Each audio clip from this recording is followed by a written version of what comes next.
उस पूरे घटनाक्रम को लेकर विपक्ष सवाल उठा रहा है कि मांझी जी चुप क्यों हैं इस पूरे घटनाक्रम पर।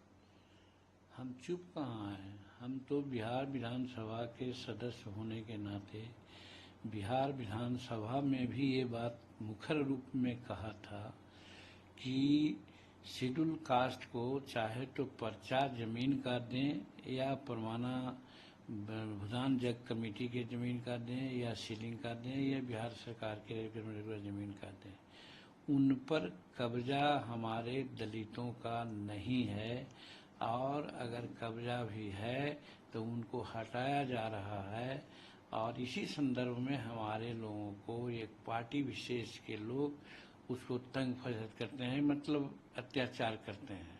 ये आज से 6 महीना पहले की बात है। बिहार विधानसभा में जो नवादा की घटना घटी है, दुखद घटना घटी है, लेकिन उसी कड़ी में है कि हमारे शेड्यूल कास्ट के लोग वहाँ पर जमीन पर रह रहे थे।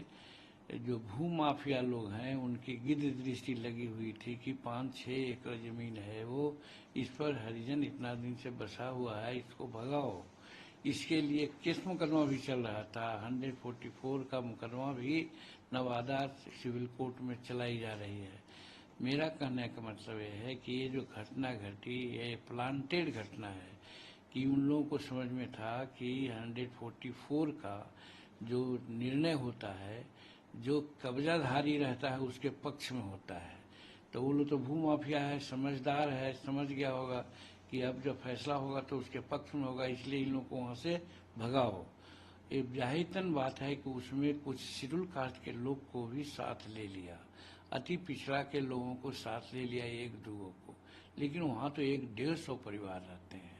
तो आगजनी की घटना हुई है, 35-40 घर जले हैं, आदमी घायल हुए हैं, 1 आदमी मरे हैं और सभी अभी एकदम आकाश के तले जीवन व्यतीत कर रहे हैं।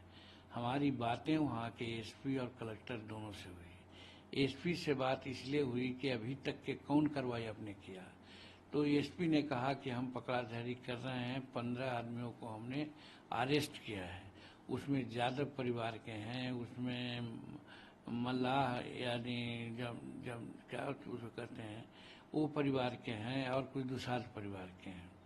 और हम इसमें इन्वॉल्व लोगों की खोज कर रहे हैं, किसी को हम छोड़ेंगे नहीं।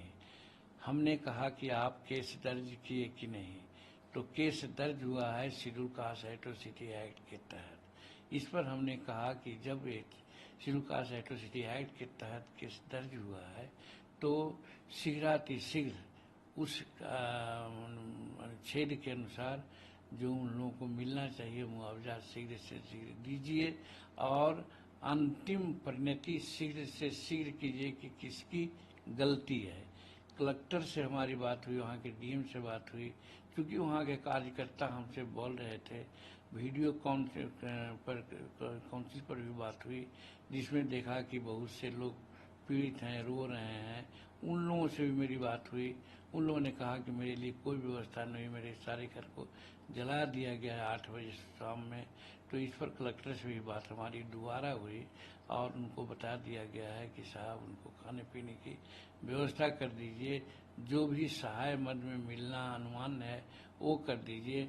अनुसूचित जाति अत्याचार निवारण नियम के तहत जो अनुमान राशि है शीघ्र दे दीजिए, उनका आवास बना दीजिए, चाहे प्रधानमंत्री आवास योजना हो या बिहार सरकार के मुख्यमंत्री आवास योजना के तहत। और वो जो जमीन है उस पर 144 जो चल रहा है उसको सरकार देख ले और देख करके उनका जो जिस पर कब्जा है उन लोगों को उन पर बासकी जमीन का पर्चा हो या खेती करने के लिए जमीन देने की बात हो, उन लोगों के नाम से सेटल करे, यहाँ तक के कहा है। और दूसरी बात ये हमने कही है कि आज हम जा रहे हैं वर्धा, कल प्राइम मिनिस्टर के साथ प्रोग्राम है, इसलिए नहीं तो हम काज ही चले जाते। हमने कहा है कि 22 तारीख को खुद उस स्थान पर जाएंगे और क्या स्थिति वाकई है उसको पूरा विवरण हम पत्रकारों के सामने और पदाधिकारियों की मीटिंग में रखेंगे। न्यूज नेशन अब व्हाट्सएप पर खबरों के ताजा अपडेट के लिए न्यूज नेशन के इस क्यूआर कोड को स्कैन करें